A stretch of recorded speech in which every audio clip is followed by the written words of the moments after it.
Hello everyone, welcome to this channel. आज हमारा pharmacognosy का सेकंड लेक्चर है। आज हम देखेंगे हिस्ट्री एंड स्कोप। हम एक बार डेफिनेशन या फार्माकोग्नोसी के देखेंगे। तो इसकी डेफिनेशन है, pharmacognosy is a systematic study of crude drug obtain from natural origin. तो नेचुरल ओरिजिन कौन से है कि एक प्लांट, मिनरल, एनिमल। ये अपनी फार्माकोग्नोसी की डेफिनेशन है। उसके बाद आता हिस्ट्री। तो हिस्ट्री में हम वन बाय वन देखेंगे। वैसे ही हिस्ट्री फार्माकोग्नोसी की बहुत बड़ी है, लेकिन हम कवर करने का प्रयास करेंगे। जब से इस दुनिया में ह्यूमंस आए तब से तभी से मेडिसिन का यूज चालू हो गया। क्योंकि अच्छी चीज़ है तो बुरी चीज़ भी होगी, अच्छी सेहत है तो ख़राब सेहत भी होगी। तो ख़राब सेहत हुई तो हम मेडिसिन का प्रॉपर यूज़ लेते हैं। उसके बाद अपना सेकंड जो पॉइंट है वो इसमें लिखा वाला है कि जो एशियन टाइम की जो मेडिसिन का यूज़ था वो इंडिया में, चाइना में, ऐसे डिफरेंट डिफरेंट कंट्रीज़ में लेते थे। तब तब से जो अपना जो मेडिसिन जो हम लेते मेडिसिन, तो जो मेडिसिन है वो हम प्लांट से ही लेते हैं मोस्ट ऑफ, और एनिमल्स से। तो ये इस इसका मीनिंग है। उसके बाद आता पेपरस इबेरस, ये एक पुराना स्कोर है। तो ऐसा मान लेते हैं हम कि जो महाराजा को जो कालखंड था उसमें ऐसा स्क्रोड था, ऐसा ऐसा ऐसा ऐसा फिरने वाला स्कोर था। तो ऐसा हम कह सकते हैं कि वो 60 फीट, ऐसा लॉन्ग, 16 फीट लॉन्ग था, और ऐसा 1 फीट, ऐसा 1 फुट विड्थ था उसका। और उसके अंदर वो 800 फार्मूलाज थे, और 700 डिफरेंट डिफरेंट मेडिसिन का इंफॉर्मेशन उसके अंदर लिखा वाला था। तो उसके बाद जो एक शेगोन ये हो गया। तो इसके बाद एक जो शेगोन है, शेगोन एक इंसान का नाम है। उसने क्या किया, एक ओल्डेस्ट डॉक्यूमेंट लिखा था। उस डॉक्यूमेंट में उसने सभी प्रकार की मेडिसिन का उसके अंदर जिक्र किया वाला है। उसमें उसको उसका काल था, कि 3000 BC। उसके बाद जो हम एक बार फिर से जब हिस्ट्री को समझने के लिए बताएंगे, तो जो पहले के जो कालखंड था, एशियंट एरा, उसके अंदर कोई भी फैसिलिटी नाम की चीज़ ही नहीं थी। कुछ भी मिला वो लोग खाते थे। इसकी वजह से बीमार भी पड़ते थे कुछ, उनको तो डेथ भी होती थी, उनकी सेहत भी अच्छी होती थी।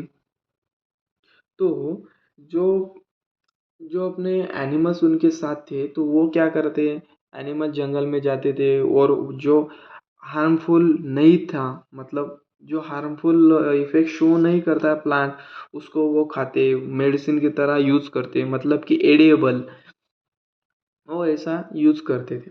उसके बाद वो क्या हुआ कि मान लीजिए कि कोई ख़राब चीज़ खाने की वजह से वो वोमिटिंग होती थी, कि वो डायरिया होता था, उसको वो परस्पेक्टिव यूज़ करते थे उसके तरह। तो उसके बाद जो अरिस्टोटल थे, उन्होंने 384 एंड 322 BC में ये फादर ऑफ बायोलॉजी हो गए थे।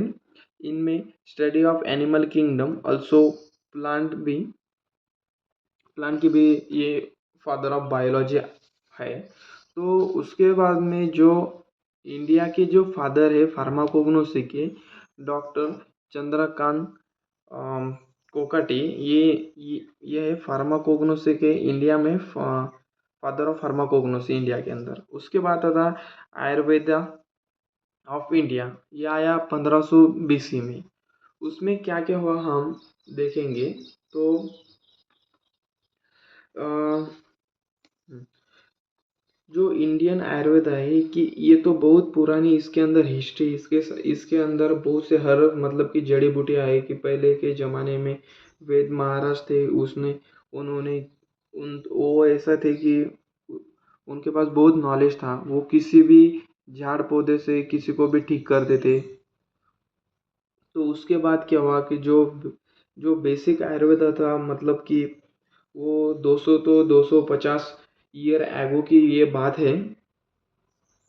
और उसके बाद में क्या हुआ कि जो आपने चरक संहिता और ये चरक संहिता में भी कि एक ओल्ड एज डिस्क्राइब था, उसके अंदर भी 582 हर्ब्स है। और उसके बाद सुश्रुता संहिता, ये नियरली अबाउट 600 हर्ब्स रेमिडीज इसके संहिता के अंदर थी। उसके बाद आता है मॉडर्न एरा। तो मॉडर्न एरा हम देखेंगे तो मॉडर्न एरा में क्या क्या है कि जो अपना मॉडर्न एरा है, ये एक प्योर कंपाउंड है, आइसोलेट होता है, इसके अंदर आइसोलेट होने लगा हमारा, जैसे कि ओपीएम है।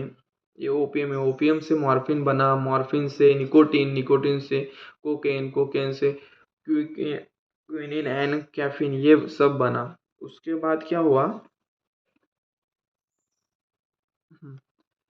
कि जो ऐसा वो मतलब ये डेवलपमेंट होता गया। उसके बाद 19 सेंचुरी में बहुत से ऐसे कंपाउंड यूज़ में आने लगे आइसोलेट करने के बाद। उसके बाद 20 कंट्री में जो एनिमल था उसको उसके ऊपर आइसोलेशन करने लगा, मुझे किया, वो भी डेवलप होगा। उसके बाद पेनिसिलिन आया, वो आइसोलेट किया 1828 में। उसके बाद वो डेवलप होता गया। ये सब अपना था कि हिस्ट्री। एंड उसके बाद ये मॉडर्न एरा वगैरह हमने देखा। उसके बाद हम देखेंगे स्कोप ऑफ फार्माकोग्नोसी, मतलब किन किन चीज़ों में फार्माकोग्नोसी के अंदर स्कोप है, ये हम इस वीडियो में, मतलब इस सेकंड टॉपिक में हम देखेंगे। तो वन बाय वन हम देखेंगे। तो फार्माकोग्नोसी में क्या स्कोप है ये हम देखेंगे। तो फर्स्ट है ड्रग डिस्कवरी, मतलब कि एक एक एक जो न्यू ड्रग है उसको हम डिस्कवरी कर सकते हैं। उसके बाद आता सिंथेटिक ड्रग, मतलब कि बहुत से ऐसे प्लांट से वो पाउडर बनाते थे, और वो उसका मेडिसिन आप सिंथेटिक ड्रग बनाने में जा सकते हैं। बहुत से ऐसे एंटीबायोटिक फील्ड है, उसमें भी आप जा सकते हैं। बहुत से एंटीबायोटिक डायरेक्ट प्लांट्स में से भी ले सकते हैं आप।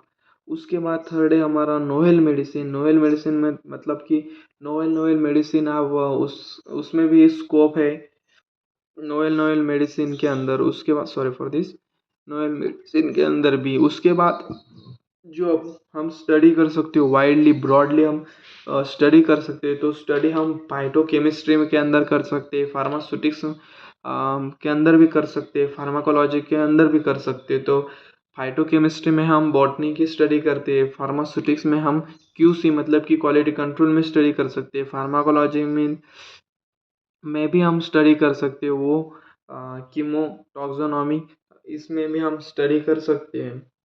ये इसमें सब अपना को स्कोप ही है फार्माकोग्नोसी में। उसके बाद आता क्यूसी। क्यूसी मतलब कि जो एक आधा मेडिसिन है उसकी हम क्वालिटी कंट्रोल हम देखते हैं।